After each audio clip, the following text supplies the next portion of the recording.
Marcus Chen woke at 4:30 in the morning because his body had given up on sleep. The alarm wouldn't sound for another Team, hour, our but that sales are didn't up, matter. but we need He'd more. been staring Focus at the on luxury water-stained upgrades. ceiling of his Let's hit our daughter's target. bedroom for the Understood. past 20 This minutes, engine is still listening failing. to What's the Emma problem? breathe The in parts were darkness, faulty. I did what I doing could. math This in is his costing head us that customers. never I'll added handle up it. right. Rent due in 5 days. $847 short. The number sat in his chest like a stone. The apartment was silent except for the hum of the refrigerator in the next room and the occasional car passing on the street below. Marcus slipped out from under the thin blanket he'd been using for 2 years now, careful not to wake his daughter. She was 7. Her name was Emma, and she got the bedroom because that's how it worked. He got the couch. That's how it had been since Sarah left, since the divorce papers came through, since everything fell apart, and he'd been scrambling to hold the pieces together with both hands and still watching them slip through his fingers. The kitchen light buzzed when he flipped the switch. Marcus opened the refrigerator and inventoried what was left. Half a gallon of milk that would last maybe 3 more days if Emma didn't drink too much of it. 6 eggs. A loaf of bread he'd bought on sale that had 2, maybe 3 days before the mold started. Some butter. A jar of peanut butter that was running low. He closed the door and stood there for a moment, feeling the weight of it all settle over him like a blanket made of lead. He made Emma's lunch first because that's what fathers did. Peanut butter sandwich carefully wrapped. An apple he'd bought from the discount bin at the grocery store, checking it 3 times to make sure there were no soft spots. A juice box. He wrote her name on the brown paper bag with a marker that was running out of ink, pressing hard to make the letters dark enough to read. Then he made himself instant coffee and drank it standing at the counter, black because they were out of sugar and he couldn't afford to buy more until Friday. His phone sat face down on the kitchen table. Marcus didn't want to look at it. He knew what was waiting there. 3 missed payment notifications from the night before. A text from his landlord that probably said the same thing it always said. Another from the electric company. He turned it over anyway because avoiding things didn't make them go away. The screen lit up with exactly what he expected. Rent due in 5 days. He had half of it. Maybe. If he didn't eat much this week and Emma didn't need anything unexpected. Marcus closed his eyes and pressed his palms flat against the counter. 38 years old, working 60 hours a week between the regular shift and the overtime Brad gave him when he felt generous, which wasn't often. And he was drowning. The shower water ran cold after 2 minutes like it always did. He finished quickly, dressed in his work clothes, faded jeans that had seen better years, a gray shirt with his name stitched on the pocket in red thread that was starting to fray. Then he went back to Emma's room and knelt beside her bed. The words came out softer than he intended. "Hey, sweetheart, time to wake up." Emma stirred under her blanket, rolled over, blinked up at him with sleepy eyes that looked too much like her mother's. "Is it morning already?" "Yeah, baby, it's morning." She sat up slowly, rubbing her eyes with small fists. Marcus handed her the clothes he'd laid out the night before, a shirt that was getting tight across the shoulders, jeans that were still okay, socks that matched. While she got dressed, he went back to the kitchen and poured her a bowl of cereal, the generic kind that came in a bag instead of a box because it was 60 cents cheaper. Emma appeared a few minutes later, her hair messy, her backpack dragging behind her on the floor. The backpack was too big for her. She'd grow into it, he kept telling himself. She climbed up onto one of the kitchen chairs and kicked her legs under the table, humming a song she'd learned at school. Marcus watched her eat her cereal and felt something twist in his chest. For just a moment, everything felt almost normal, like they were a regular family, having a regular breakfast on a regular morning. Like the bills weren't piling up, and the landlord wasn't texting, and the electric company wasn't threatening to shut things off. Then Emma stopped humming and looked up at him with those eyes that saw too much. "Daddy, yeah, are we still poor?" The question hit him like a fist to the gut. He set down his coffee cup, carefully buying himself a second to think. "Why are you asking that?" "Maddie at school said her mom said we're poor. She said that's why I don't have new shoes." Marcus looked down at Emma's feet under the table. Her sneakers were worn, the soles coming apart at the edges. He'd tried to glue them back together last week with super glue from the dollar store. It hadn't worked.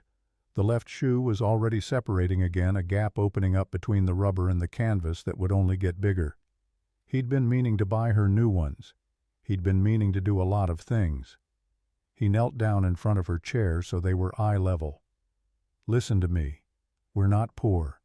We're just doing the best we can right now, okay?" Emma's voice came out small. "Okay. That's all anyone can do.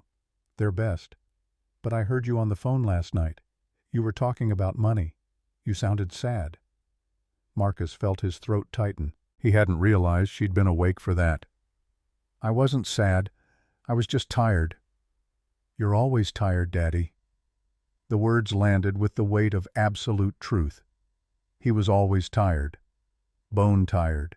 Soul tired. The kind of tired that sleep didn't fix because it wasn't about sleep. It was about working 2 shifts and still coming up short.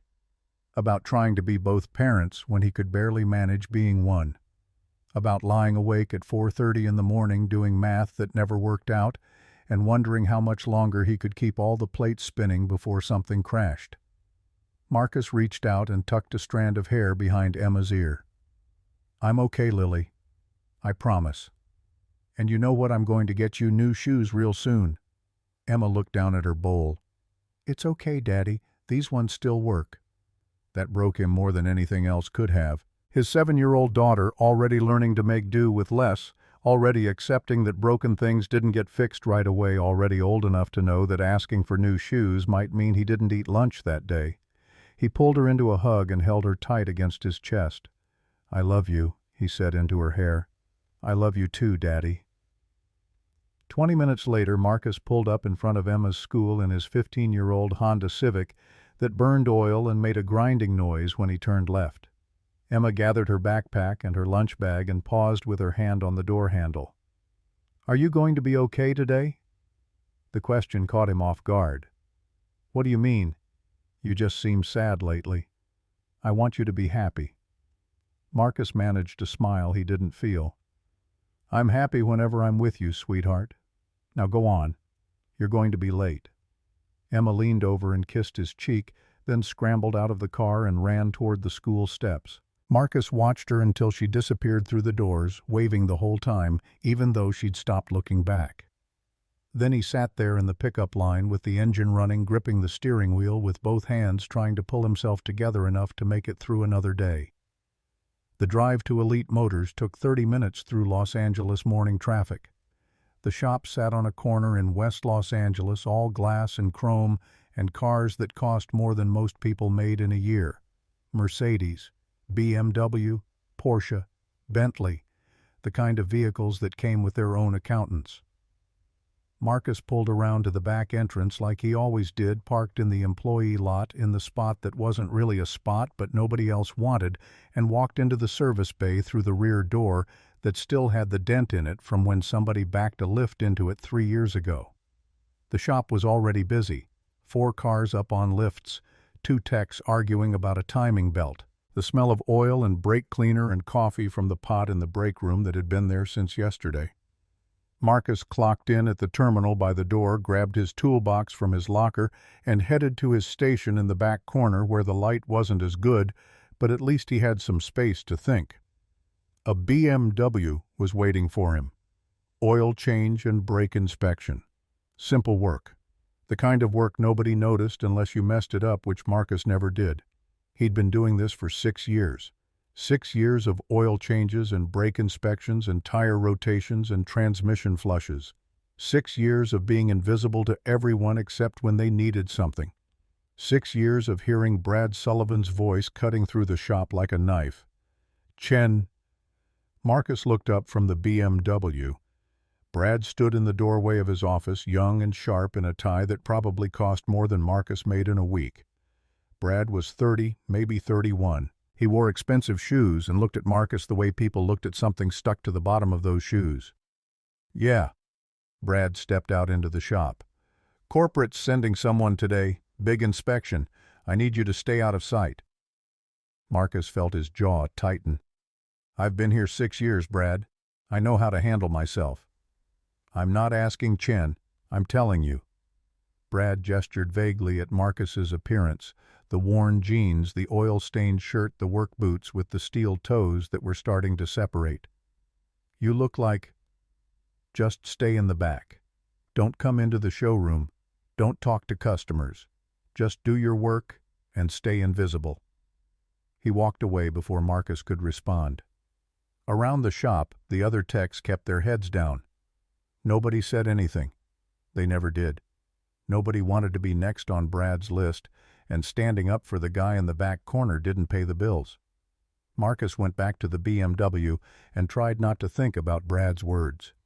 "You look like—" "Like what?" "Like someone who worked for a living, like someone who couldn't afford dry cleaning, like someone who didn't belong in the same building as the people who bought these cars. Stay invisible." As if Marcus wasn't invisible enough already. He changed the oil. He checked the brakes. He tried not to think about the fact that he'd been invisible his whole life. Invisible in high school, where he'd been the quiet kid who kept to himself. Invisible in community college, which he'd dropped out of when Emma was born because somebody had to work and Sarah's job didn't pay enough. Invisible to Sarah herself eventually, until she'd looked at him one day and said she couldn't do this anymore. Couldn't do him. Couldn't do the struggling and the scraping and the tiny apartment and the broken dreams. By 10 o'clock, Marcus had finished the BMW and moved on to a Mercedes transmission flush. Through the glass partition that separated the service bay from the showroom, he could hear voices. Something was happening out there. Movement. Activity. He ignored it and focused on the transmission pan draining the old fluid into a catch basin that needed to be emptied. Then he heard something that made him stop. A voice. Female. Speaking rapidly. Not in English. Marcus froze with the wrench halfway to the next bolt. That was German. He'd know it anywhere. The accent was American, but the language was unmistakable. He straightened up slowly and looked through the glass partition into the showroom. Every salesperson in the building stood in a loose circle around a woman in her 50s. She was elegant in a way that had nothing to do with her clothes and everything to do with the way she carried herself. Expensive suit, perfect posture. 2 men in dark suits flanked her like shadows. Security. She held a folder in one hand and was speaking quickly, gesturing at papers, her frustration growing with every word. The sales staff smiled and nodded. They had no idea what she was saying. Marcus moved closer to the glass, watching. The woman switched to English, her voice carrying through the showroom with the kind of authority that made people pay attention. "Does anyone here speak German?" Silence. "Anyone at all?" More silence. Brad stepped forward with his salesman's smile plastered across his face like wallpaper.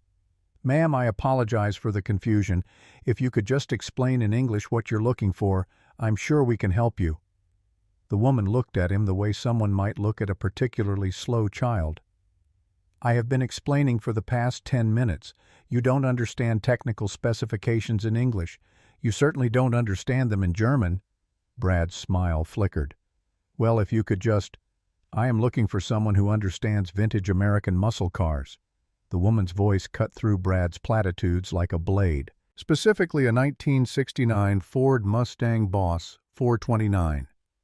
I need someone who knows the 429 cubic inch semi-Hemi V8 engine, someone who understands NASCAR homologation requirements and the specific valve train geometry of that era." Brad blinked. "We can certainly look into—" "You cannot look into anything. You don't even know what I'm saying." The woman opened the folder and pulled out a document covered in German text. She held it up so everyone could see.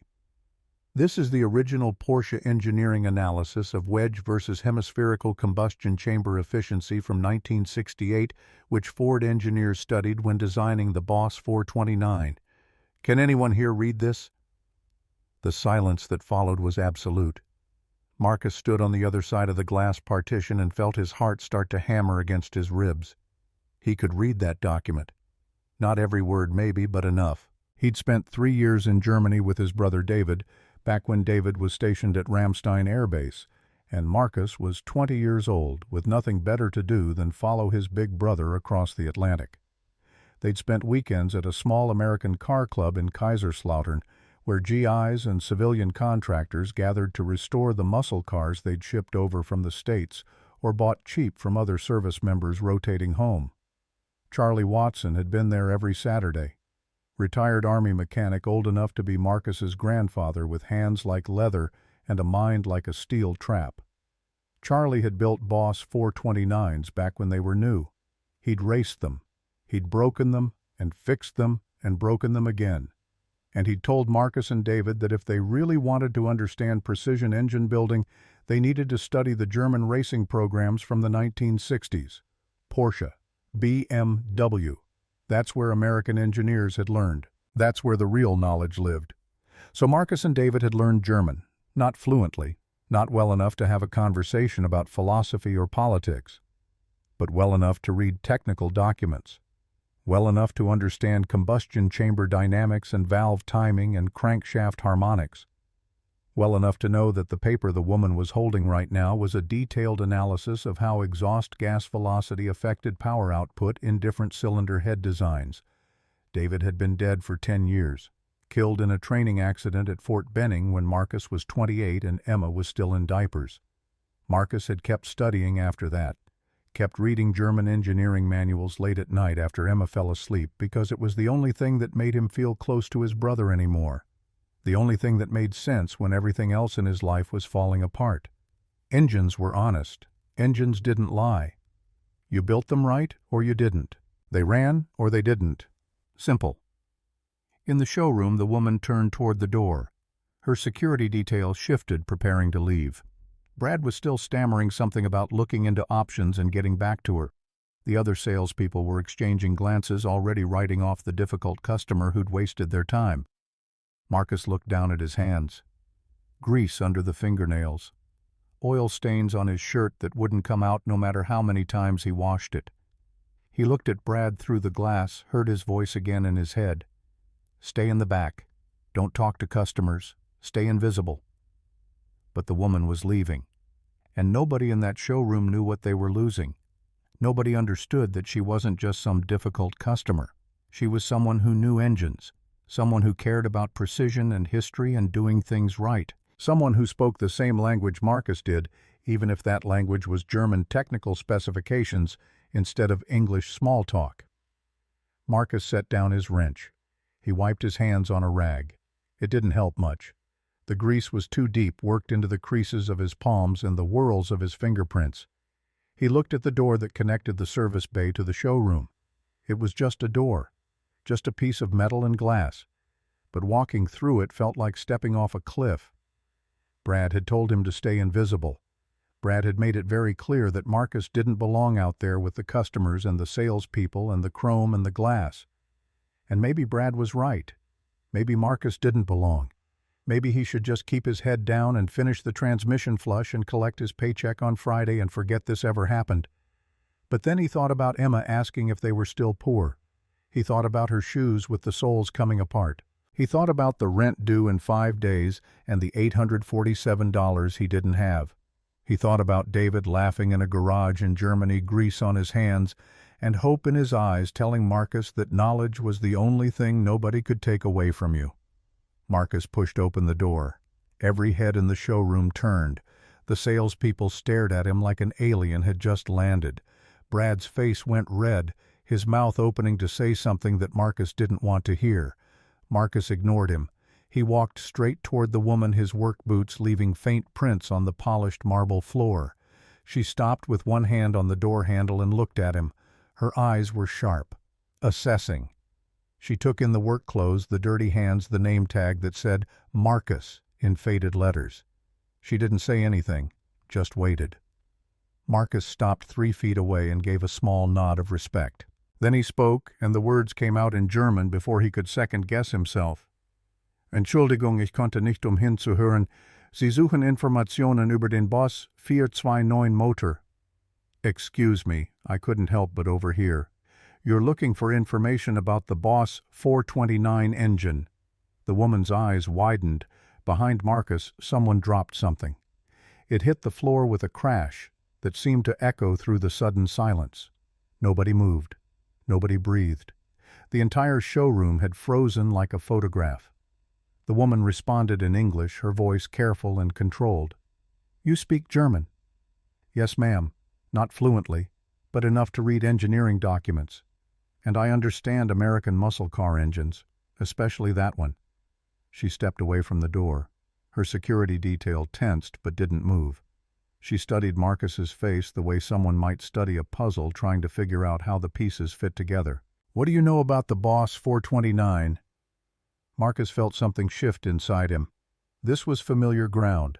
This was territory he knew better than the streets of Los Angeles, better than the inside of his own apartment. Ford built it in 1969 and 1970 for NASCAR homologation. They needed to sell 500 street versions to be allowed to race it. It's a 429 cubic inch semi-Hemi V8. They call it semi-Hemi because the combustion chamber is a compromise between a wedge design and a full hemispherical design. The woman's expression shifted. Something behind her eyes changed like a door opening. "Continue." It was rated at 375 horsepower, but that was a lie. Everyone knew it made over 500. The problem was it was so big that Ford had to widen the shock towers in the Mustang engine bay just to fit it. They had to modify the suspension mounting points. That's why Boss 429 Mustangs are so rare and valuable. It wasn't just an engine swap, it was a complete re-engineering of the front end. The woman took a step closer. Marcus could see Brad in his peripheral vision frozen halfway between his office and the showroom floor. The salespeople were statues. The whole building held its breath. "What are the common failure points?" The woman's voice was still careful, but there was interest there now. Real interest. "The valve train," Marcus said. "The semi-Hemi heads use canted valves. They're tilted at an angle to optimize airflow. The valve springs are incredibly stiff because of the high-lift camshaft. If you don't set the valve lash precisely, you'll break rocker arms or bend push rods. Also the oiling system. The 429 uses a front sump oil pan. If you corner hard in competition, the oil sloshes away from the pickup, you lose pressure, and you can spin bearings. And the biggest issue is heat. The combustion chambers run hot because of the compression ratio. Original head gaskets fail. You need modern multi-layer steel gaskets to keep it sealed." The woman was fully focused on him now. The door was forgotten. "Compression ratio. 10.5 to 1 from the factory, but serious builders go 11 to 1 or higher with proper fuel. Valve size. Intake 2.28 inches, exhaust 1.90, bigger than any other Ford production engine of that era. Crankshaft specifications." Marcus felt his confidence growing. This was what he knew. This was what he'd spent years studying. Forged steel cross-drilled for better oiling. 4-bolt main caps. That engine was built to take abuse. It's why they're still winning drag races 50 years later.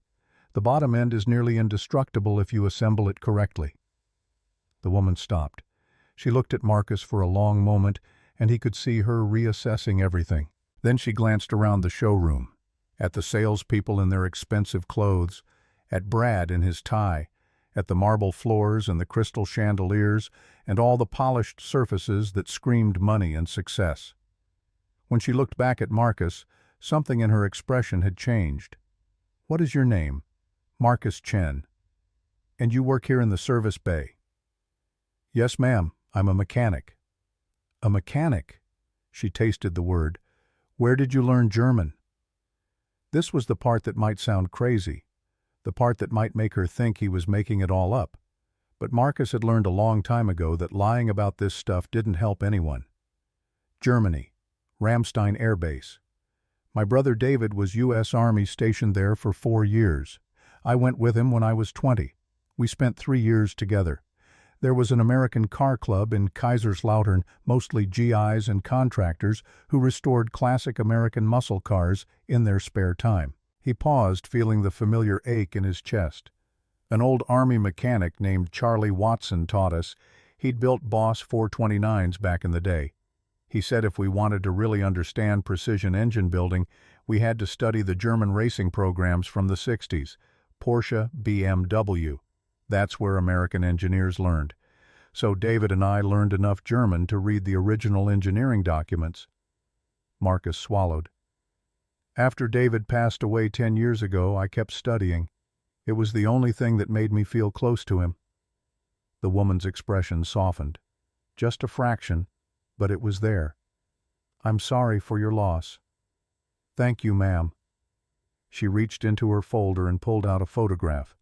The image showed a Boss 429 engine bay, but something was wrong. Marcus could see it immediately. The cylinder heads looked damaged. The valve train was misaligned. There was scoring on several valve stems. This engine is in my collection here in San Francisco, the woman said. My chief engineer has been trying to diagnose the problem for 3 weeks. He can't figure it out. Can you? Marcus took the photograph and studied it carefully. He looked at the valve stems, the rocker arms, the pushrod angles. He looked at the head gasket surface and the way the intake manifold sat. Then he pointed to a spot near one of the valve covers. Here, see this scoring on the valve stem that's from the rocker arm binding.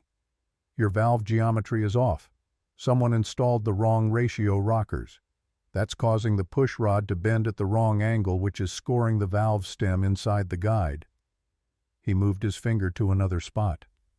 And here, this head gasket is blown between cylinders 3 and 4. But that's not the primary problem. The primary problem is the head studs. Someone torqued them unevenly. The head is warped. That's why the gasket failed. You need to check the head stud torque pattern, especially between cylinders 3 and 4. The woman stared at him. Then she pulled out her phone and made a call without breaking eye contact. Jack, it's Kate. I need you to check the Boss engine right now. The valve rocker ratio first. Are they 1.73 to 1 or something else? She paused, listening. Do it now. And check the head stud torque pattern, especially between cylinders 3 and 4. Call me back in 10 minutes. She hung up.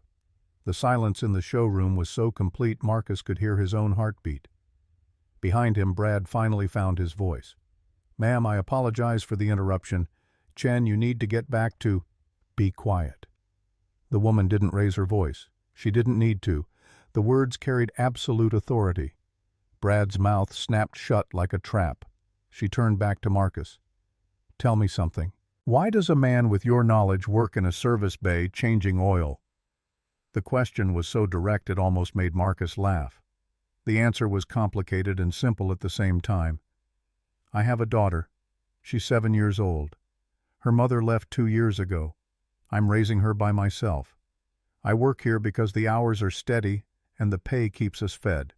Barely. No formal education. High school, some community college. I had to drop out when Emma was born.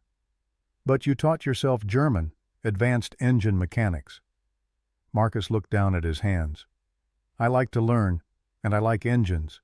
They make sense. They're honest. You treat them right, they run. You don't, they don't. It's that simple. The woman's phone rang. She answered it and listened without speaking. Then she said, You're absolutely certain 1.9 to 1 rockers instead of 1.73, and the torque pattern was uneven exactly like he described. Another pause. Thank you, Jack.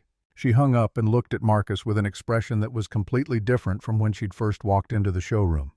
You were correct on both counts. My chief engineer is embarrassed. Marcus nodded. He didn't know what to say. My name is Catherine Nakamura. Everyone calls me Kate. I own the largest vintage American muscle car restoration company on the West Coast. We have facilities here in San Francisco, plus operations in Los Angeles and Seattle. We restore Boss 429s, Hemi Cudas, LS6 Chevelles, Judge GTOs, the rarest American muscle cars for private collectors and museums. She paused, and Marcus felt like he was standing on the edge of something big, something that could change everything. I'm also here to find talent, real talent, not credentials, not resumes, talent. Brad pushed forward. Miss Nakamura, I'm sure we can discuss any business opportunities through the proper channels. Chen is currently employed here and he is wasted here. Kate didn't even glance at Brad. Her eyes stayed locked on Marcus. I'm offering you a position, lead restoration mechanic for my San Francisco facility. We restore vintage American muscle cars for collectors who will pay anything for perfection. This is a trial position. 2 weeks probation at $85,000 annually if you pass. Prove yourself over 6 months, and we'll discuss $140,000 plus equity consideration." The showroom went completely silent. Marcus felt like the floor had dropped out from under him. $85,000. He made $38,000 now before taxes. That number, that single number, was more than double what he'd been making for 6 years.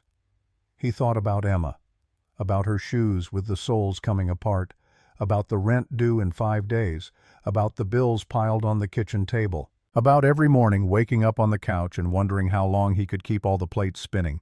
The words came out before he could stop them. "When would I start?" Kate's lips curved into the first genuine smile he'd seen from her. "Trial period starts Monday, 4 days from now. I have a team of 4 engineers waiting in San Francisco. They need supervision. Someone who can read German engineering specifications and understand American muscle car dynamics. Someone who knows these engines like their own heartbeat. I have to think about my daughter, her school, our apartment."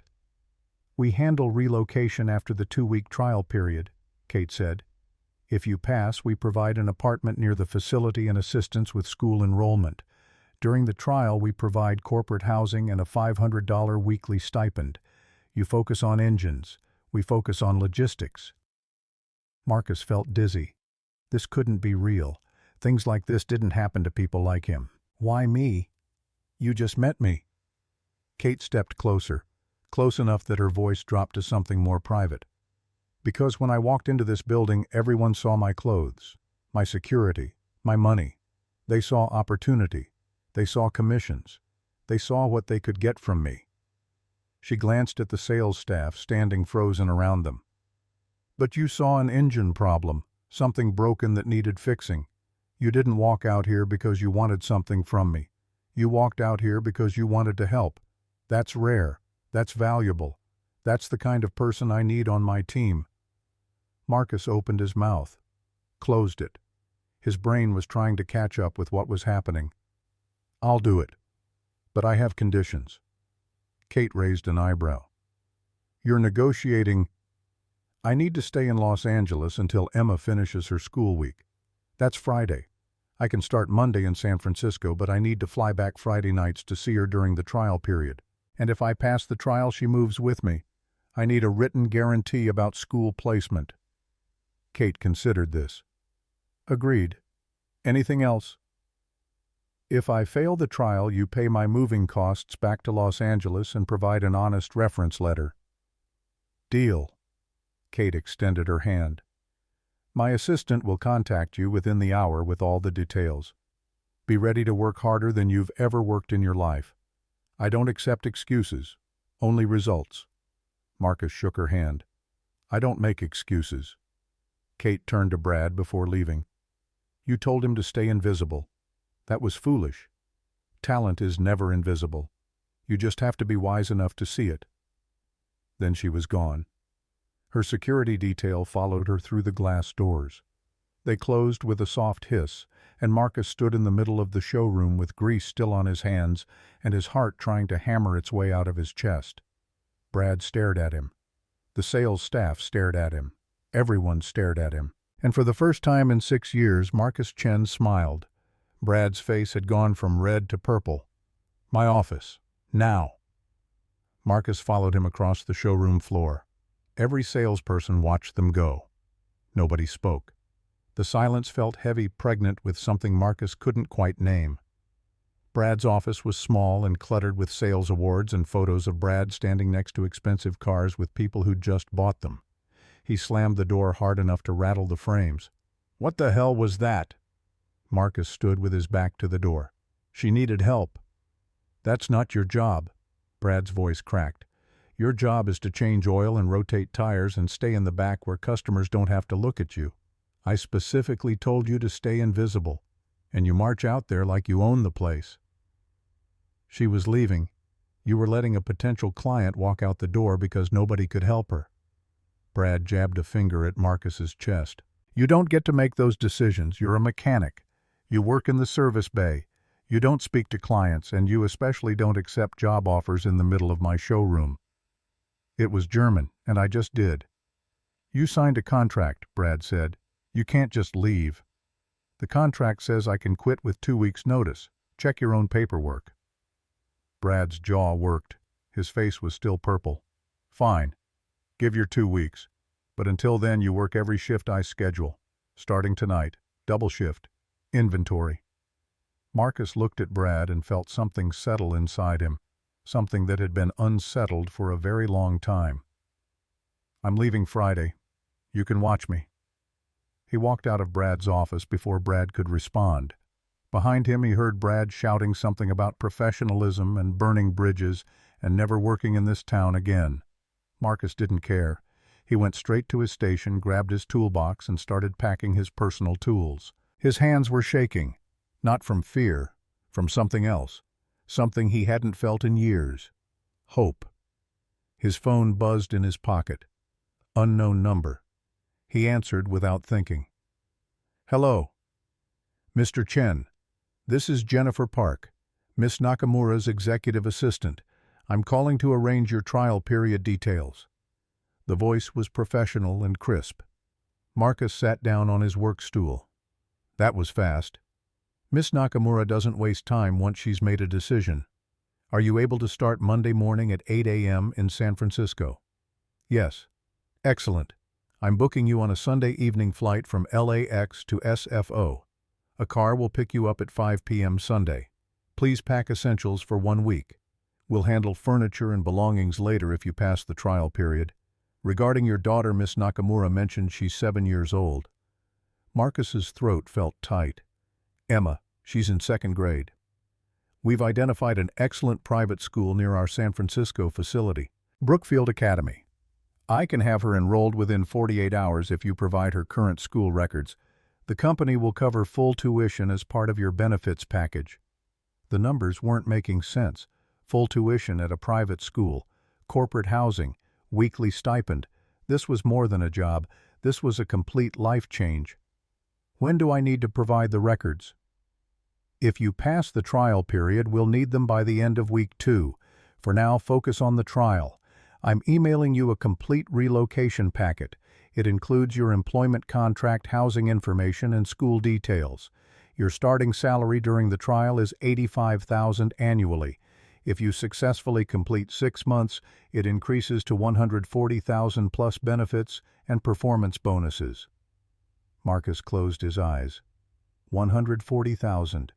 He'd never made that much money in his entire life, combined. That's a lot of money. Miss Nakamura pays for expertise. She expects excellence in return. Can you deliver that? Yes. Then we'll see you Sunday evening. The car will arrive at your address at 5 p.m. Sharp. Please be ready. She hung up. Marcus sat on his work stool and stared at his phone. His reflection stared back from the black screen. He looked tired, old. But underneath that, something else was starting to show through, something that looked almost like possibility. He had 4 days. 4 days to pack his life into suitcases. 4 days to figure out how to tell his 7-year-old daughter that everything was about to change. 4 days to decide if he was brave enough to take the biggest risk of his life. Marcus looked around the service bay, at the cars he'd never finished working on, at the time clock he'd punched for 6 years, at the break room where he'd eaten lunch alone more times than he could count, at all of it, this place that had been his entire world for so long. Then he looked at his phone again, at the email notification from Jennifer Park, at the number, 85,000. 140,000. At the chance to give Emma new shoes that didn't need glue. Marcus stood up and went back to packing his toolbox. The Sunday evening flight touched down at San Francisco International just after 8. Marcus had spent the entire hour staring out the window at clouds that looked like cotton stretched too thin, trying to make sense of the past 4 days. Emma had stayed behind with Mrs. Rodriguez, their neighbor, a retired teacher who'd agreed to watch her for 2 weeks in exchange for $300 Marcus didn't really have, but had scraped together anyway. The goodbye had been harder than he'd expected. Emma had clung to his neck in the doorway of their apartment, whispering that she'd miss him, asking if he'd call every night. Marcus had promised he would, had promised a lot of things he wasn't sure he could deliver. A black car waited at baggage claim, the driver holding a sign with Marcus's name printed in neat block letters. The man loaded Marcus's single suitcase into the trunk without comment and drove through the city in silence. San Francisco looked different at night. Bigger, brighter, full of possibilities that felt both exciting and terrifying in equal measure. The car stopped in front of a building in the Marina District. Modern architecture, clean lines, the kind of place that had a doorman. The driver handed Marcus a key card. Apartment 412. Miss Nakamura had it set up this afternoon. Basic furniture until you can select your own if you pass the trial. Marcus took the key card. His hand was shaking. Thank you. The lobby had marble floors. Real marble, not the fake stuff that looked like marble if you didn't look too close. There was a doorman who smiled and said good evening like Marcus belonged there. The elevator was clean and quiet. Marcus rode to the 4th floor and walked down the hallway until he found 412 at the end. He slid the key card and pushed open the door. The apartment was 3 times bigger than the one he'd left in Los Angeles. 2 bedrooms, a real kitchen with appliances that looked new, a living room with windows overlooking the bay. The furniture was simple but nice, clean. Everything smelled like fresh paint and possibility. Marcus walked through the space slowly, his work boots quiet on the hardwood floors, trying to process what was happening. This morning he'd woken up on a couch. Tonight he was standing in an apartment that probably cost more per month than he made in 3. He found the bedroom that would be Emma's if he passed the trial. It was painted a soft blue. There was a bed with a real headboard, a desk, bookshelves that went from floor to ceiling, and yes, a window seat that looked out over the neighborhood. Marcus stood in the doorway and imagined Emma's face when she saw it.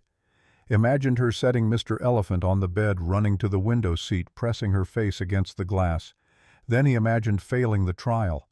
Imagined having to tell her they couldn't stay. Imagined packing up and going back to Los Angeles, back to the couch, back to struggling. The thought made his chest tight. Marcus went to his own bedroom and unpacked his suitcase. Clothes went in the closet, toiletries in the bathroom. The photo of Emma he'd brought went on the nightstand. Then he sat on the edge of his bed and called her.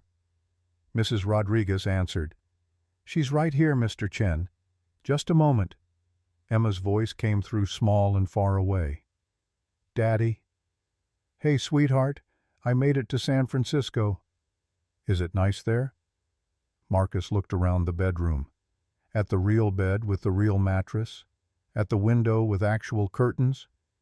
"Yeah, baby, it's nice. How are you doing?" "I miss you already."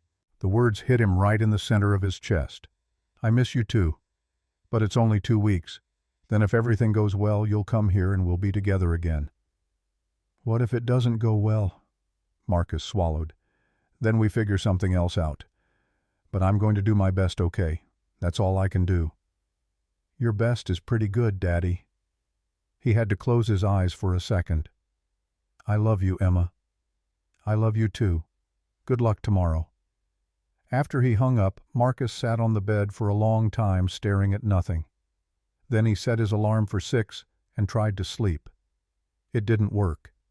He lay awake in the darkness going over everything he knew about Boss 429 engines, about valve train geometry, about semi-hemi combustion chambers, going over German technical terms he might need to translate, going over all the ways this could go wrong.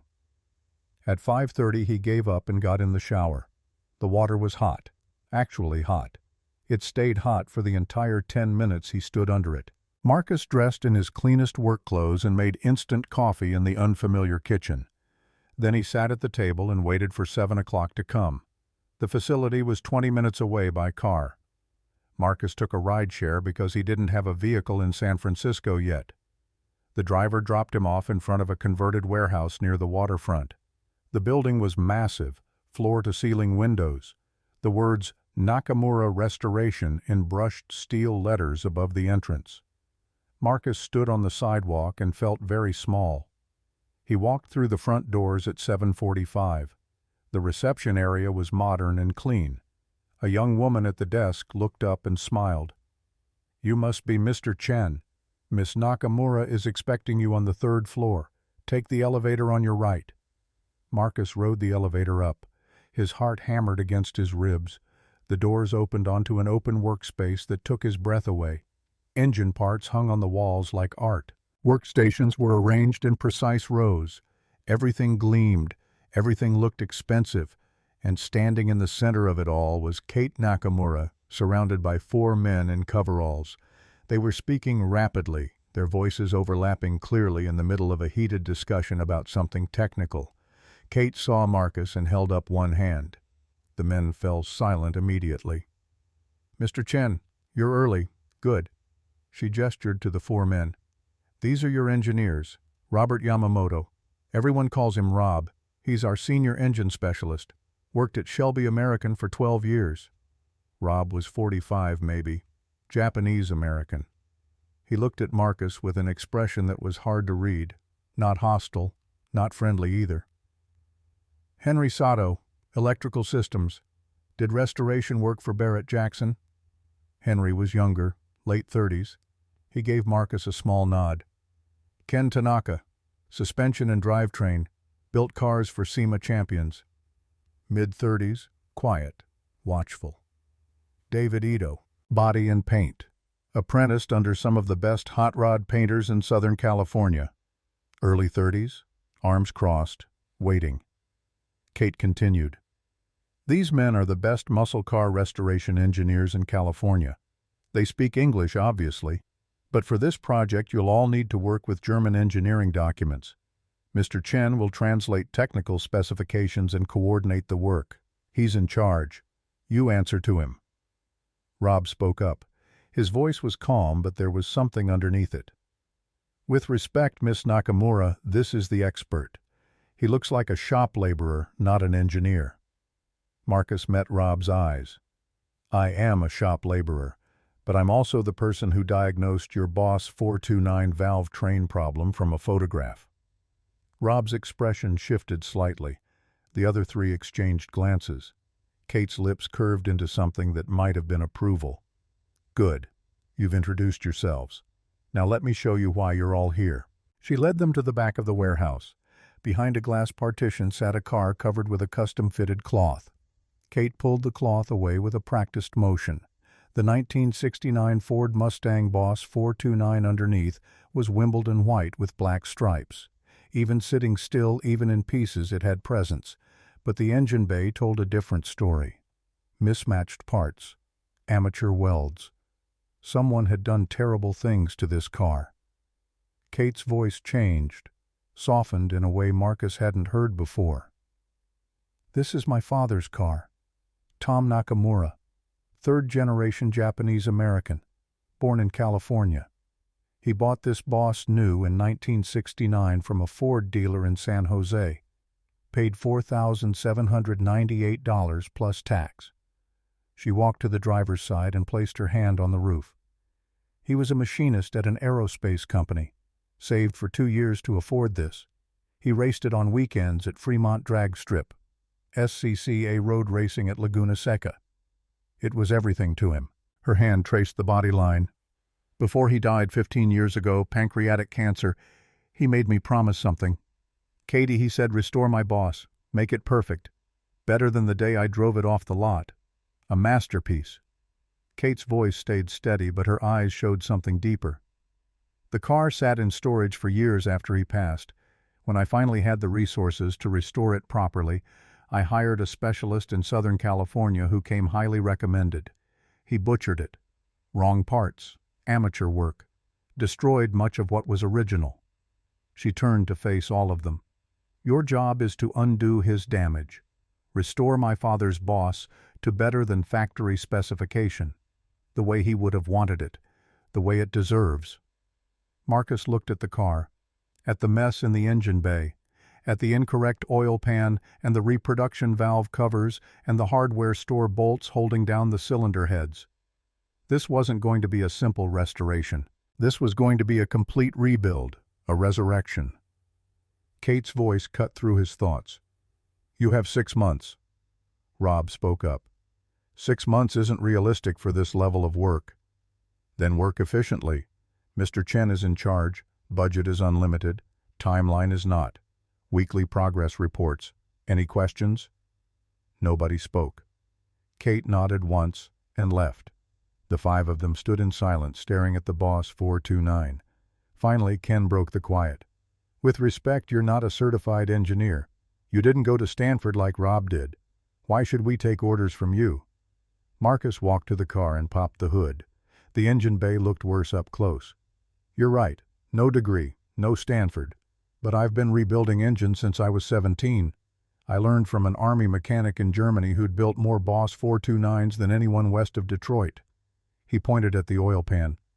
This is from a 1975 F-250 truck. Wrong sump location.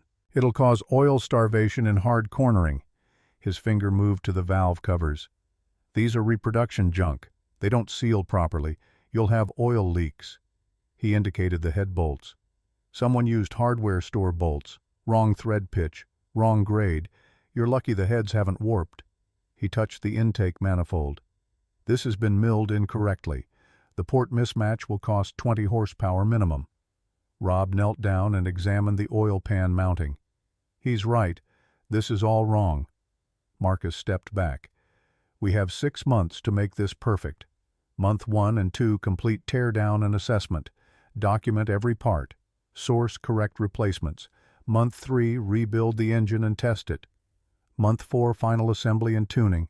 Month 5 suspension drivetrain and electrical. Month 6 body paint and finishing. He looked at each of them.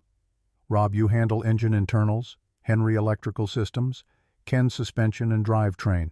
David body and paint. I'll coordinate everything and handle the complex fabrication work. We do this together, or we don't do it at all. Rob stood up and wiped his hands on a rag. 6 months is still impossible. But if anyone can do it, maybe it's you. Maybe it's us. They spent the rest of the day pulling the engine. It took all 5 of them to lift it out of the bay with the hoist. Marcus watched the angles, making sure nothing scraped or bent. When the engine finally sat on the stand free of the chassis, Rob let out a breath he'd been holding. Beautiful. Even with all the wrong parts, it's still beautiful. Not yet, Marcus replied. But it will be. The days blurred together. Monday through Friday, 8 in the morning until 6 at night, sometimes later when they needed to finish something. They tore the engine down piece by piece, cataloging every component, measuring everything, taking hundreds of photographs for documentation.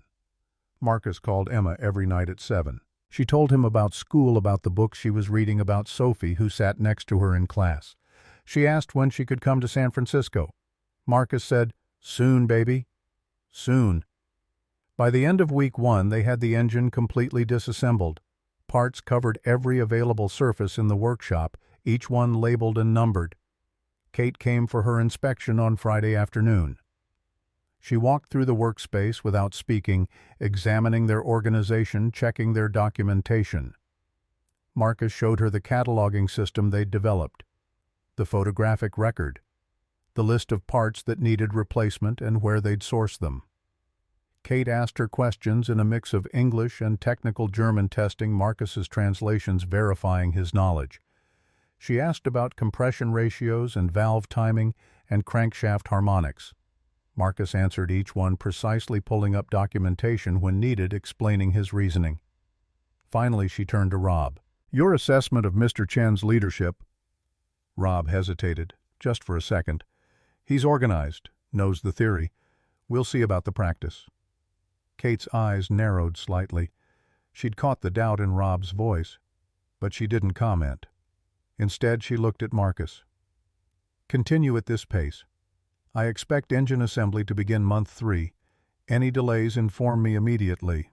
I value honesty over optimism." After she left, Marcus felt the weight of Rob's skepticism settle over him like a wet blanket. He'd heard the subtext. Organized meant neat. Theory meant book learning. Practice meant real work, and Rob wasn't convinced Marcus could deliver. Week 2 went faster. They sourced replacement parts. Original 4-bolt main caps from a supplier in Michigan. Correct valve springs from a NASCAR shop in North Carolina. A nose oil pan from a collector in Texas who'd been sitting on it for 30 years. Everything had to be perfect. Everything had to be right. Friday of week 2. Marcus flew back to Los Angeles. Emma was waiting at the apartment with Mrs. Rodriguez. She ran to him and wrapped her arms around his waist, and Marcus held her like he'd been drowning and she was air. They spent the weekend together, went to the library, got ice cream, walked through the park near their apartment. Emma asked about San Francisco, and Marcus told her about the facility, about the Boss 429, about the team.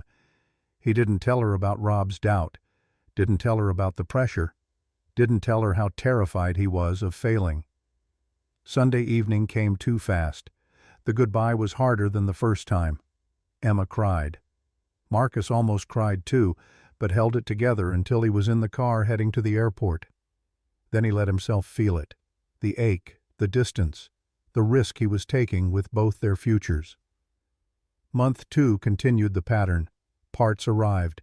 They inspected everything, measured tolerances, checked specifications against the original German engineering documents that Marcus translated late into the night. The Porsche combustion chamber analysis, the BMW valve train dynamic study, all the research that had gone into making the Boss 429 what it was. Rob warmed up incrementally. Not friendly exactly, but professional.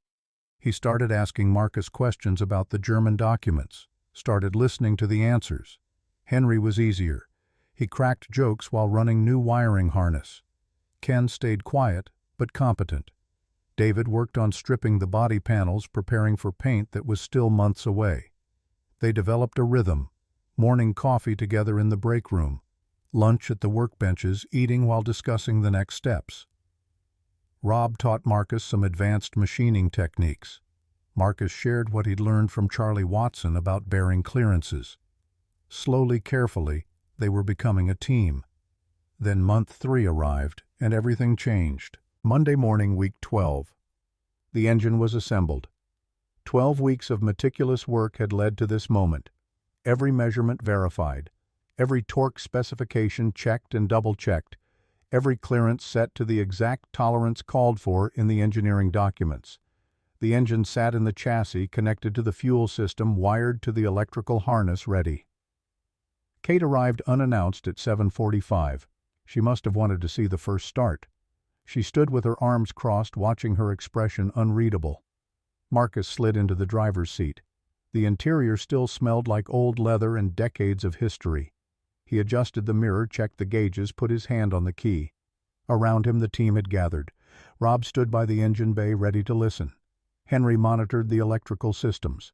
Ken watched the fuel pressure gauge. David stood back, arms crossed, waiting. Marcus turned the key to the auxiliary position. The fuel pump primed with a gentle whir. He counted to 5, letting pressure build in the system. Oil pressure gauge flickered, then climbed to the correct range. Everything looked good. Everything felt right. He turned the key further. The starter motor engaged with a mechanical growl. The engine turned over. Once, twice, 3 times. Then it caught. The sound that filled the warehouse was everything Marcus had dreamed it would be. Deep, powerful, the unmistakable lope of a high-performance camshaft. 600 cubic inches of American muscle roaring to life. For 30 seconds, it was perfect. The idle settled. The oil pressure held. The temperature stayed normal. Everyone started to smile, relief beginning to show on faces. Then the sound changed. A knock. Deep, metallic, coming from inside the engine. Marcus's heart stopped. The knocking grew louder. Oil pressure dropped. Temperature spiked. Rob's voice cut through everything. "Shut it down. Shut it down now." Marcus killed the ignition. The engine died with a mechanical wheeze. Silence fell over the warehouse like a shroud, the kind of silence that came after catastrophic failure. 30 minutes later, they had the engine back on the stand, partially disassembled. Rob found the problem. Main bearing number 4, destroyed. Metal fragments scattered throughout the oil system. The crankshaft showed scoring. This wasn't a simple fix. This was a complete rebuild. Again. Rob's voice was tight when he spoke. "What happened?" "We checked everything." Marcus examined the bearing, held it up to the light. The copper-lead alloy surface was torn, gouged, heat-damaged. This shouldn't have failed. We used upgraded bearings, torqued everything to specification. Clearances were perfect. Obviously, they weren't perfect. Kate stepped forward. Her voice was calm, but there was steel underneath. "Explain this, Mr. Chen." Marcus looked at the destroyed bearing, at the metal fragments, at the scored crankshaft. "I don't know yet what went wrong, but I take full responsibility. This was my project, my supervision. How long to fix? 4 weeks minimum. New crankshaft, new bearings, complete rebuild. That puts us at month 4, 2 months behind schedule." Kate's face didn't change. "You told me you needed 6 months. Now you need 8. "No, ma'am. We'll work nights, weekends. We'll stay on the 6-month timeline." Rob spoke up, his voice low. He wasn't talking to Marcus. He was talking to Henry, standing a few feet away. "I knew this would happen. Self-taught amateur. Should have hired a real engineer." Marcus heard it. Rob hadn't meant for him to, but the acoustics in the warehouse carried sound in strange ways. He said nothing, just looked at the bearing in his hand and tried to figure out what had gone wrong. Kate's voice cut through his thoughts. "Find the failure cause. Report to me in 24 hours. If you cannot determine the cause, I will bring in outside consultants and reconsider the leadership structure." She left. The warehouse felt bigger after she was gone, emptier. Marcus stood there with the destroyed bearing and felt the weight of everything pressing down on him. If he couldn't figure this out, he'd lose the job, lose the apartment. Have to go back to Los Angeles and tell Emma they'd tried but it hadn't worked out. Have to go back to Brad and beg for his old position. Have to go back to the couch and the bills and the struggling. That night Marcus stayed late, alone. He went over every measurement they'd taken, every photograph of the assembly process, every torque reading, every clearance check. Something didn't add up. The bearing clearance had been measured at .002 inches. Perfect. But the failure pattern suggested it had actually been tighter, more like .001 inches. Too tight. That would cause friction, overheating. Exactly what he was seeing. Marcus pulled up the digital photographs from bearing installation day. Found the ones showing Rob measuring with the micrometer. Zoomed in. There. Rob's thumb position. He was applying pressure to the micrometer. Not much. Maybe subconscious. But enough to compress the bearing slightly, giving a false reading, making it seem correct when it was actually too tight. Marcus stared at the photograph. His stomach dropped. This could be an honest mistake, improper technique, or it could be deliberate. He didn't want to think that. Didn't want to believe Rob would sabotage the project. But he'd heard Rob's comment. Self-taught amateur. Should have hired a real engineer. At 10 o'clock, Marcus called Henry. "Can you come back to the facility? I need another set of eyes on something." Henry arrived 20 minutes later. Marcus showed him the photographs. Explained about the thumb pressure on the micrometer. Henry looked closer, his expression growing serious. "You think he did this deliberately?" "I think someone measured wrong. Whether it was on purpose, I don't know."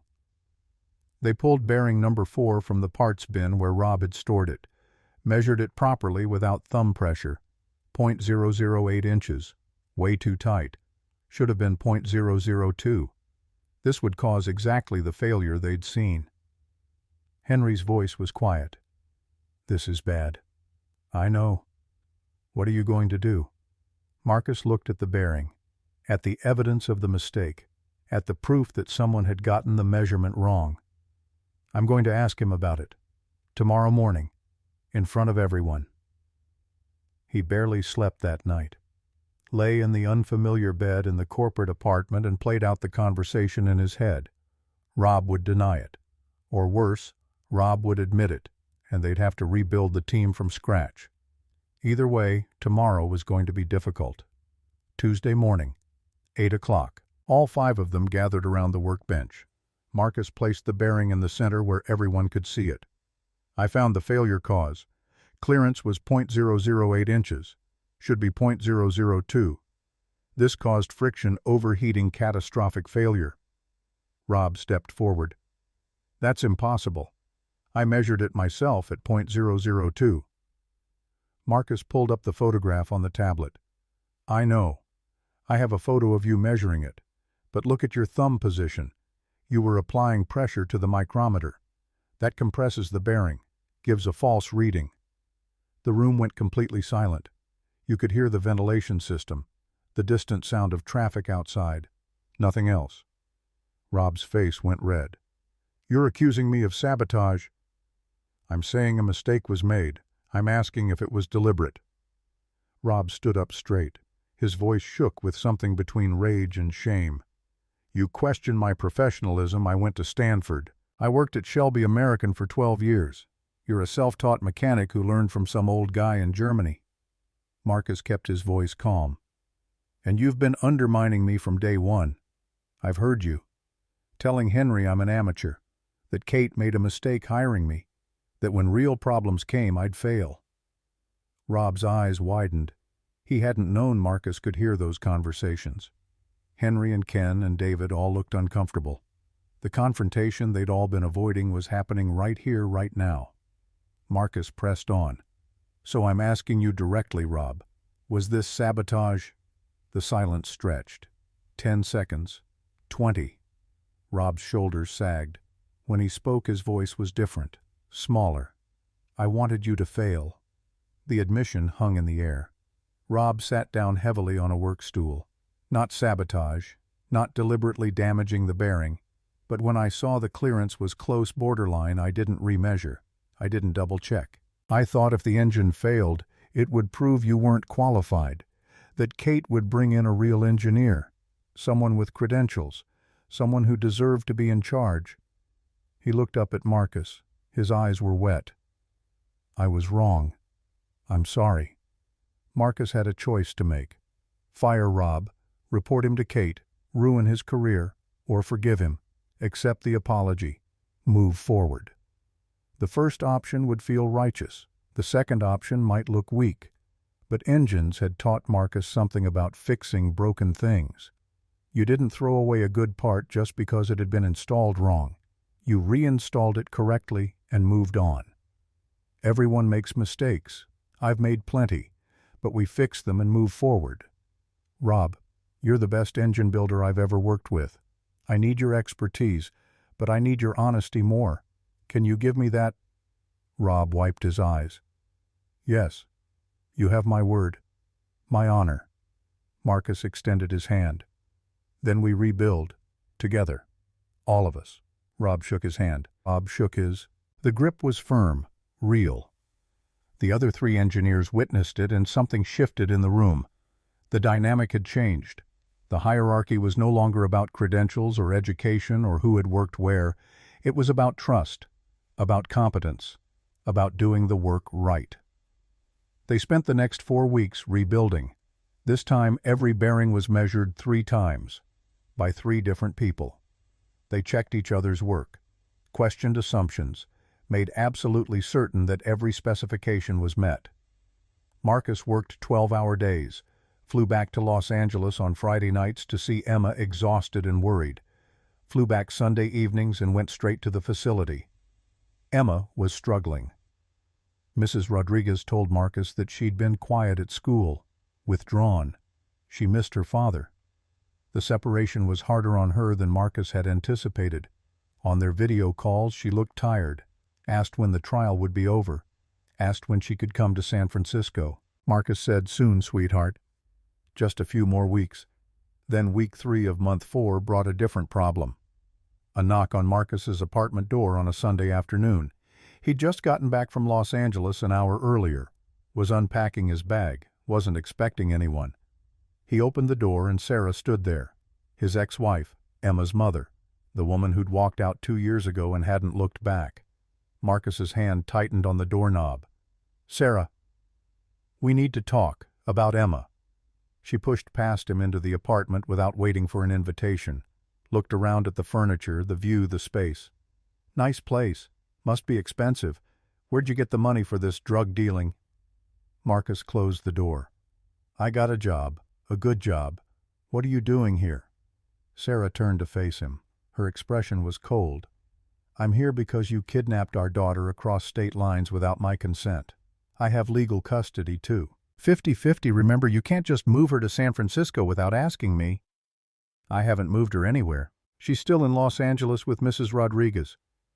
But you're planning to, after your trial period, after you pass, you're planning to uproot her from everything she knows. Marcus felt his chest tighten.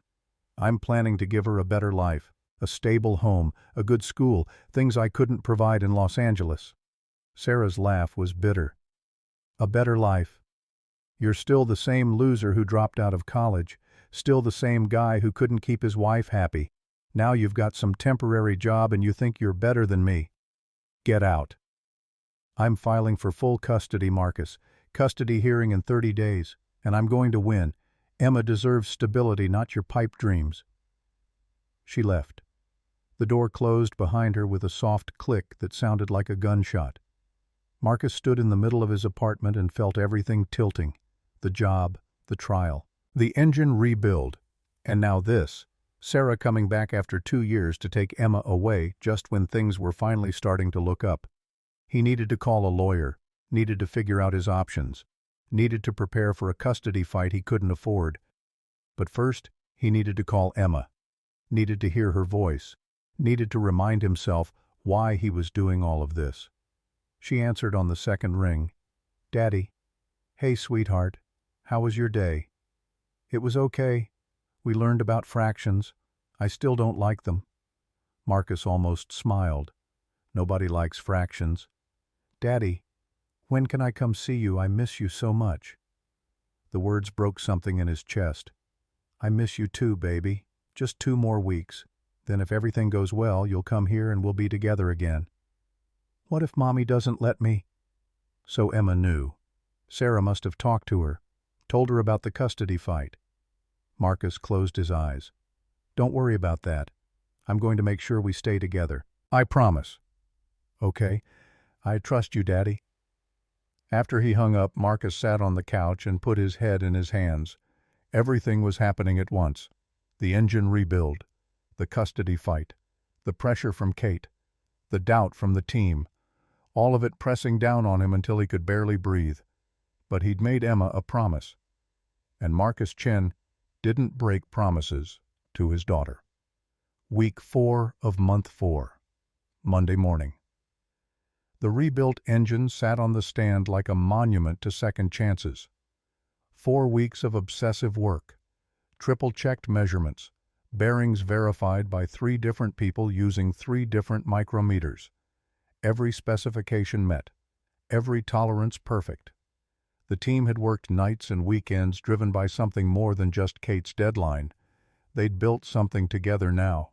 Trust, respect, the kind of bond that only came from facing failure and choosing to fix it instead of walking away. Marcus arrived at 7. The others were already there. Rob was running a final compression test. Henry checking ignition timing. Ken verifying fuel system pressure. David had left bodywork to come watch. Nobody wanted to miss this. At 7:45, Kate walked through the door. She didn't announce herself, just appeared like she had a sixth sense for important moments. She stood with Jennifer Park, her assistant, and watched in silence as they prepared for the second attempt. Marcus slid into the driver's seat at 8 o'clock. His hands were steadier this time. He'd done this before, knew what success sounded like, knew what failure sounded like too. That was the difference between the first attempt and this one. Experience. Painful, expensive experience. The key turned to auxiliary. Fuel pump primed. Oil pressure climbed. All the preliminary checks passed.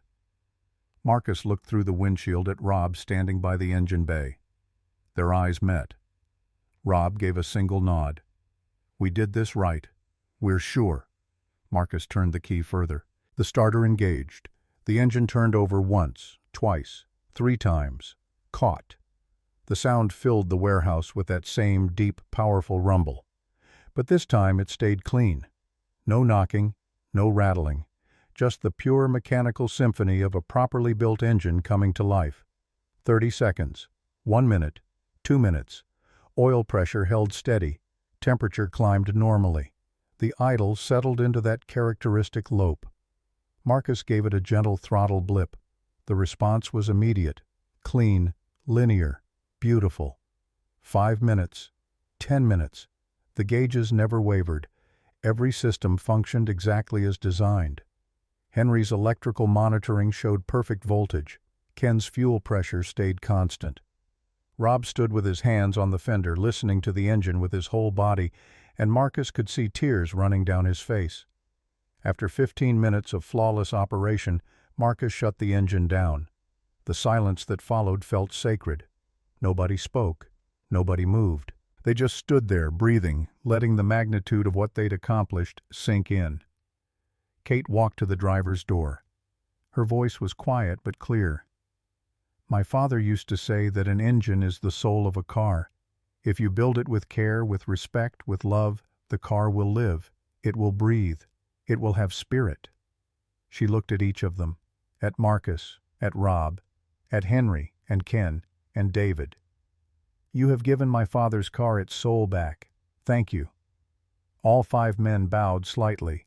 It felt like the right gesture, respectful, acknowledging what they'd created together. Kate composed herself. The emotion passed. Her business face returned. "The restoration is ahead of schedule. You told me 6 months. We're at month 4, and the engine is complete and running perfectly. How is this possible?" Marcus started to answer, but Kate held up her hand. She turned to Rob. "Tell me honestly, is he a good leader?" Rob didn't hesitate. "He's an excellent leader. He listens. He learns. He gives credit where it's due, and he knows these engines better than anyone I've worked with. I was wrong about him. I'm not wrong now." Kate nodded. She looked at Jennifer. "Take notes. Mr. Chen's position is being elevated to Director of Technical Operations. Salary increases to $200,000 annually. He will oversee all future restorations and have final approval on engineering decisions." Marcus felt the floor tilt. 200,000. The number was so large it didn't feel real. "Miss Nakamura, I'm not asking what you need. I'm telling you what you've earned. Do you accept?" He thought about Emma, about the custody hearing in 2 weeks, about being able to afford a real lawyer instead of a public defender, about giving his daughter the life she deserved. "Yes, I accept." Kate turned back to the team. "Months 5 and 6 remain. Suspension drivetrain, electrical body paint interior. Maintain this standard of excellence. The final presentation will be at Pebble Beach Concours d'Elegance in Monterey, the most prestigious classic car show in America. The world will be watching. Don't disappoint me." After she left, the team stood together in the quiet workshop. Finally, Henry broke the silence. 200,000. That's serious money." "It's what he's worth," Rob responded. "Maybe more." They went back to work. The engine stayed in the chassis, now permanent. Ken began the suspension rebuild.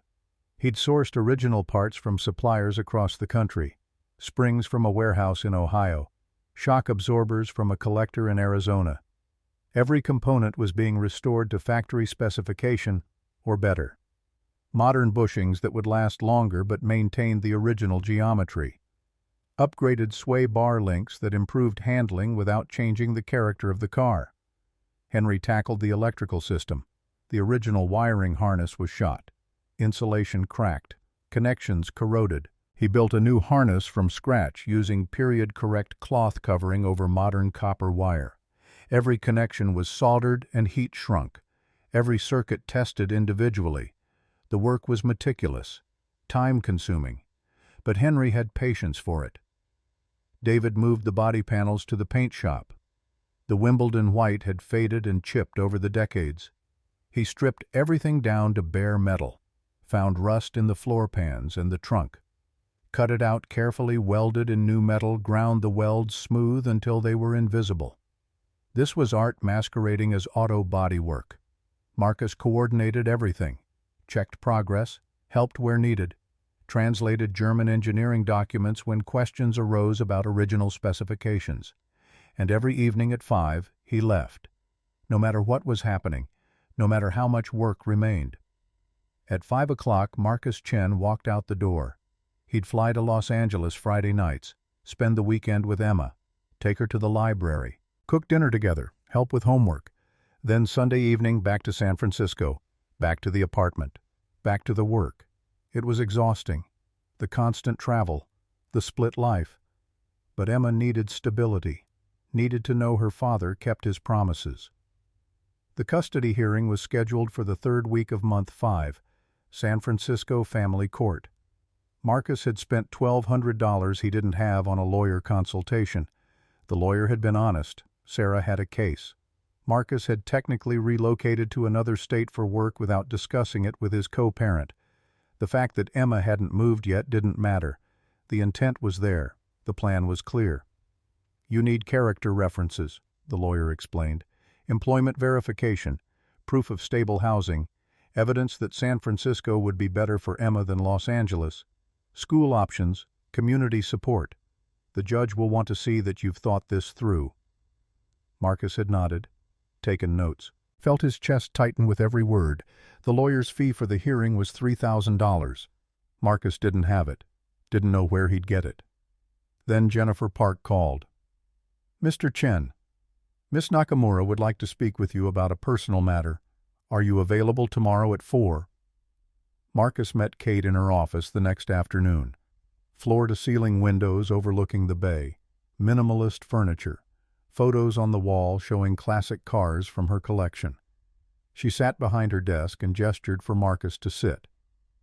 Jennifer tells me you have a custody hearing in 2 weeks. Marcus stiffened. That's personal. It won't affect my work. I'm not concerned about your work. I'm concerned about you having proper representation. She slid a business card across the desk. Daniel Torres, partner at Morrison & Lee, one of the best family law attorneys in California. I've retained him on your behalf. He'll represent you at the hearing. Marcus picked up the card. Looked at it, looked at Kate. I can't afford this. You're not paying for it. The company is. Consider it part of your benefits package. You relocated to San Francisco for your position. It's reasonable that we support you through the transition. This isn't about the company. This is about my daughter. Kate's expression didn't change. You've shown up every day for 4 months, done exceptional work, built a team, led them through failure to success. You leave at 5 every evening without fail because your daughter needs you. That tells me everything I need to know about your priorities. She leaned forward. I built this company from nothing after my father died. People told me I was too young, too inexperienced, not qualified. I proved them wrong by working harder and smarter than anyone else. You remind me of myself 20 years ago. I help people who help themselves. Let me help you. Marcus felt something tight in his chest loosen. Thank you. Don't thank me. Win your hearing. Keep your daughter. Keep doing excellent work. That's all the thanks I need. Daniel Torres was sharp. Mid-40s. Expensive suit. He met with Marcus the next day and went through everything methodically. Employment history, income verification, housing situation, Emma's school options, character references. He took notes on a legal pad in precise handwriting. We'll need testimony from your employer about your position and reliability, documentation of the salary increase, proof of the San Francisco apartment, information about Brookfield Academy, and we'll need to demonstrate that your ex-wife has been absent from Emma's life for 2 years while you've been the primary caregiver. Marcus provided everything: pay stubs, lease agreement, school brochures. Mrs. Rodriguez agreed to testify about how Marcus had been raising Emma alone. Emma's second-grade teacher submitted a letter describing Marcus as an involved, caring parent. The hearing arrived like a train Marcus could see coming but couldn't stop. He wore a suit Henry had loaned him, took a rideshare to the courthouse, met Daniel Torres in the lobby 20 minutes early. Sarah was there with her attorney. She looked good, put together. She'd always been good at presenting well. Her lawyer was expensive too, someone Sarah couldn't afford on her own. Marcus wondered who was paying for it, wondered if she'd found someone new, someone with money. They were called into the courtroom at 10. The judge was a woman in her 60s, Judge Anderson. She looked tired, like she'd been doing this too long and had seen too many families torn apart. Sarah's attorney went first, painted Marcus as impulsive, claimed he'd accepted a job in another state without consulting his co-parent, argued that uprooting Emma from her school and friends and support system was harmful, suggested that Marcus's financial situation had been unstable until very recently, questioned whether the new job would last, called it risky. Your Honor, Mr. Chen has a history of employment instability. He worked at the same automotive shop for 6 years without advancement. Now suddenly he has a high-paying position. How long will it last? What happens to Emma when he loses this job and can't afford the expensive San Francisco lifestyle he's chosen? Marcus's hands were sweating. Daniel Torres stayed calm.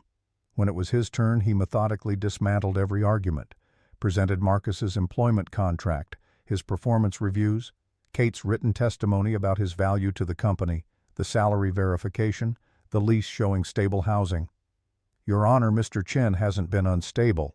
He's been a dedicated father working long hours to provide for his daughter while her mother was absent.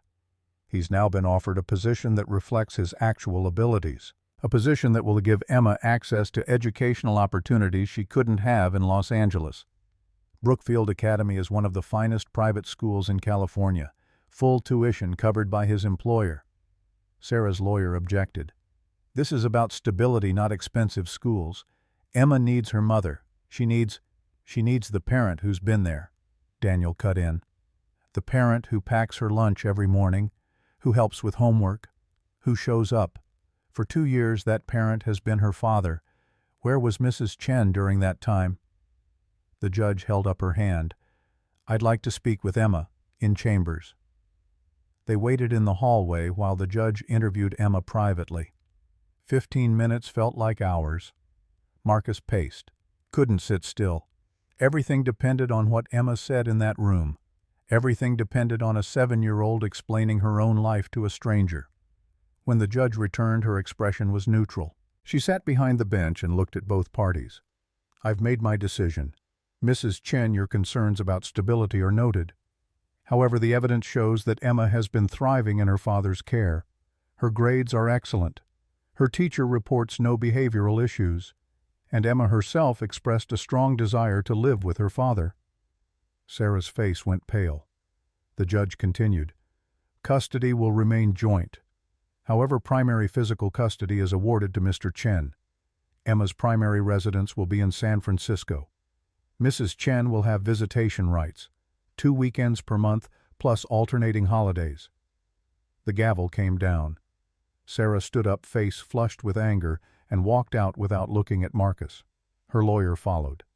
Daniel Torres gathered his papers. Congratulations, you won. Marcus sat in the courtroom and tried to process what had just happened. Emma could move to San Francisco. They could be together. The split life was over. The constant flying back and forth was over. They could be a family again. A real family. In a real home. He called Emma from outside the courthouse. Mrs. Rodriguez put her on.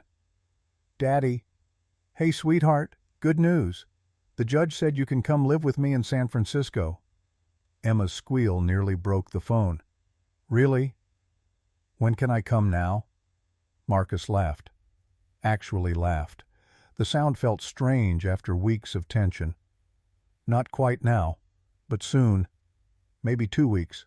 I need to get your room ready first. I don't care about my room, I just want to be with you. I want to be with you too, baby. More than anything. Back at the facility, the team had made progress. Ken had the suspension mounted. The car sat at the correct ride height now. The stance looked aggressive, purposeful. Henry had completed the wiring harness and was installing gauges. David had the body and primer working through the preparation for paint. Every surface had to be perfect. Any flaw would show through the final finish. Marcus threw himself into the work with renewed energy. Emma was coming. Everything was going to be okay. He helped David block sand the body panels, helped Henry route wiring through the firewall, helped Ken set up the alignment specifications. The team noticed the change in him. He was lighter, more present. You're smiling, Rob observed one afternoon. Haven't seen that before. Custody hearing went well. Emma's moving here in 2 weeks. Rob nodded. That's good. Kids need their parents. Both of them ideally, but if that's not possible, they need the one who shows up. Month 5 became month 6. David began the final paint preparation. The body was stripped, primed, sanded until it felt like glass under Marcus's palm. Then came the color. Wimbledon white, the original factory shade. David mixed it himself, matching it against samples, adjusting until it was exact. He sprayed 12 coats, wet sanded between each one. The final result was a mirror finish so deep you could see your reflection from 20 feet away. The interior came next. Original seat upholstery sourced from a specialist in Detroit who still had the correct fabric pattern. Dashboard restored. Gauges rebuilt to factory specification. The steering wheel was rewrapped. Every detail attended to with the same obsessive care they'd given the engine. Marcus brought Emma to San Francisco on a Saturday in the middle of month 6. She walked into the apartment and her eyes went huge, ran from room to room, finally finding her bedroom with the window seat and the bookshelves, set Mr. Elephant on the bed and turned to Marcus with tears running down her face. I've never had my own room before. He knelt down and pulled her into a hug. I know, sweetheart. I know. Thank you for making this happen. We made it happen together. You and me. Team. That Monday, Emma started at Brookfield Academy. Marcus dropped her off personally. Met her teacher, Mrs. Rodriguez, no relation to their old neighbor. Watched Emma sit next to a girl named Sophie who had dark curly hair and a friendly smile. They started talking immediately about books. By the time Marcus left, Emma was laughing. He made it to work by 8:30. The team teased him about being late. Marcus didn't care. He'd dropped his daughter off at school. A good school, where she was happy, where she belonged. That was worth being late for. The final assembly took 3 weeks. Every component installed with precision. The Boss 429 engine sat in the bay like a jewel in a crown. The suspension was dialed in perfectly. The electrical system functioned flawlessly. The paint gleamed. The interior looked better than it had in 1969. This wasn't just a restoration. This was a resurrection. Kate came for the final inspection on a Thursday afternoon. She walked around the car slowly, ran her hand along the body panel, opened the door and sat in the driver's seat, put her hands on the steering wheel where her father's hands had been 50-plus years ago. Her eyes closed. When she opened them again, they were wet. Start it. Marcus leaned through the window and turned the key. The Boss 429 fired immediately. That perfect idle, that deep rumble, the sound her father would have heard driving through the Santa Cruz Mountains with a 6-year-old Kate riding shotgun learning to shift gears. Kate sat there listening for a full minute. Then she shut the engine off and got out of the car, composed herself, became all business again. It's exactly as I remember it, exactly as it sounded when my father let me drive it on empty Sunday roads, when he told me that if you treated machines with respect, they would never let you down. She looked at the assembled team. You've restored more than a car. You've brought back something I thought was lost forever. There is no payment that can match that value. Jennifer Park stepped forward with 5 envelopes.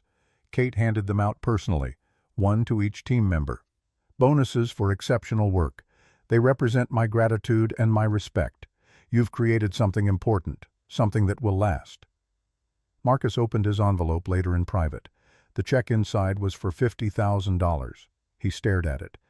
$50,000. On top of his salary. On top of everything. The number seemed impossible. But it wasn't about the money. Not really. It was about what the money represented. Recognition. Respect. Being valued for what you knew instead of dismissed for what you lacked. The launch event was Pebble Beach Concours d'Elegance, the most prestigious classic car show in America, held every August on the 18th fairway of Pebble Beach golf links overlooking the Pacific Ocean. Millionaires brought million-dollar cars. Collectors competed for best in class. Journalists covered it like news. This was where automotive history was made. Kate had entered the Boss 429 in the American muscle car category. Competition would be fierce. Hemi Cudas, LS6 Chevelles, Boss 302s, Judge GTOs, the rarest, most perfect examples of American performance. But Marcus wasn't worried about competition.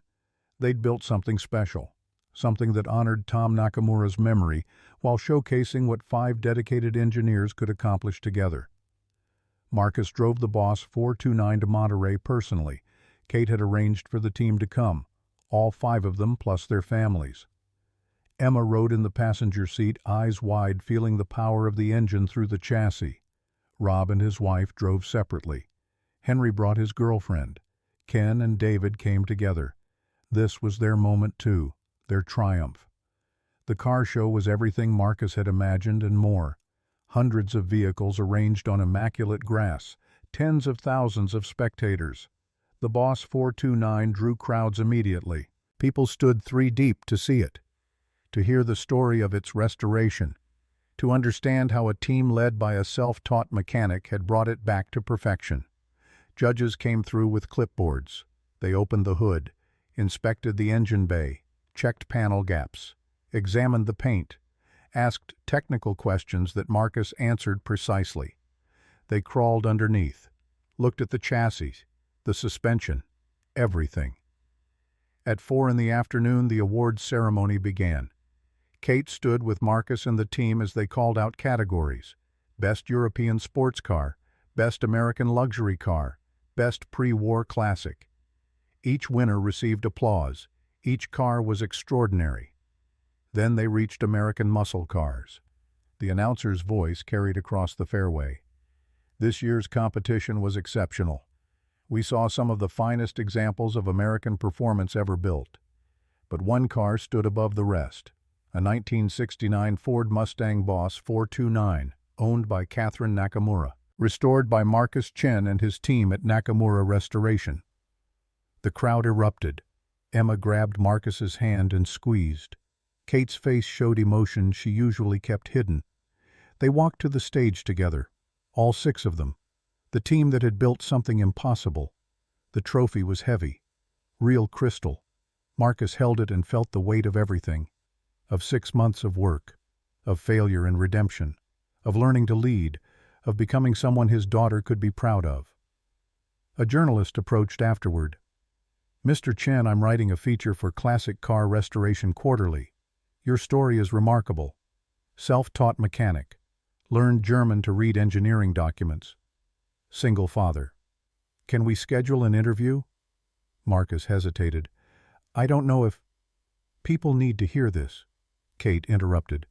"They need to know that expertise doesn't require credentials, that dedication matters more than degrees. Tell your story." The article ran the following month. Front page, full spread, photos of Marcus with the Boss 429, the team in the workshop, Emma sitting in the driver's seat. The headline read, "From Poverty to Partnership, the Mechanic Who Spoke German." Response was immediate. Engineering conferences sent invitations. Private collectors requested Marcus personally for their restoration projects. Job offers arrived from competitors offering even more money. Marcus declined them all. He'd found where he belonged. One email stood out, from Brad Sullivan. Subject line: "Congratulations. I saw the article. Congratulations on your success. I should have treated you better. I'm sorry." Marcus read it twice, then deleted it. No anger, no satisfaction. Just understanding that some people only saw value after everyone else already had. Those people didn't deserve energy that could go to Emma, to the team, to building beautiful things. 3 months after Pebble Beach, Kate called Marcus to her office. "I'm opening facilities in Miami and Phoenix. I need someone to oversee technical operations across all locations, someone who understands engines and people, someone who can lead teams and maintain quality standards and represent what this company stands for." Marcus waited, knowing what was coming but not quite believing it. "I'm offering you a partnership, 20% equity in West Coast operations, full authority over hiring, training, and technical standards, $300,000 annually, but I have one requirement." "What's that?" Kate's expression softened. "You continue being the father you are. I've watched you leave at 5 every day for 6 months. Never miss dinner. Never miss bedtime. That's the kind of person I want as my partner. Someone who understands priority. Someone who knows that success means nothing if you lose your family getting there.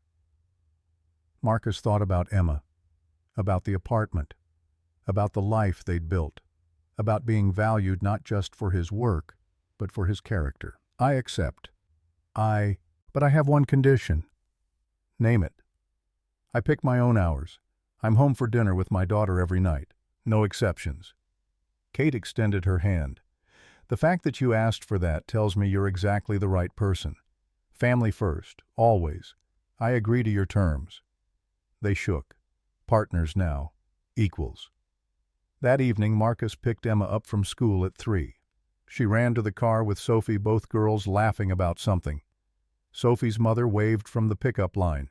Emma climbed in, backpack bouncing. Daddy, guess what? I got 100% on my science test. That's amazing, sweetheart. And Mrs. Rodriguez said my project on engine mechanics was the best in the class. She wants me to present it at the school science fair next month. Marcus smiled. Engine mechanics, huh? Where'd you learn about that? From the best teacher ever. You. They drove home through San Francisco traffic. Emma chattered about her day, about books she was reading, about Sophie's birthday party invitation, about wanting to learn more about cars, maybe become an engineer herself someday. Marcus listened and felt something settle in his chest. Peace, contentment, the bone-deep knowledge that everything had worked out. At dinner that night, Emma asked a question that caught him off guard. Daddy, do you remember when we used to be poor? I remember. Do you ever miss it? Marcus paused, set down his fork. Miss being poor, no. But I miss some things about who we were then. Like what? Like how every small thing felt special. Like how we appreciated everything we had because we had so little. Now we have more. But I never want us to forget what it felt like to have less. Because that's what taught us to be grateful. That's what taught us what really matters. Emma thought about this. Is that why you help people like that guy who came to visit last week, Tommy? Tommy Reeves, 22 years old, self-taught mechanic from Oakland. No degree, no formal training, just passion and knowledge that nobody valued. He'd read the article. Come to ask Marcus questions. Marcus had spent 2 hours with him, shared everything he knew, given him a reading list, told him to check back in 6 months, that there might be an apprenticeship position opening up. Exactly like that. I remember what it felt like to be invisible, to be dismissed, to know things but have nobody listen. If I can help someone else not feel that way, then everything we went through was worth it.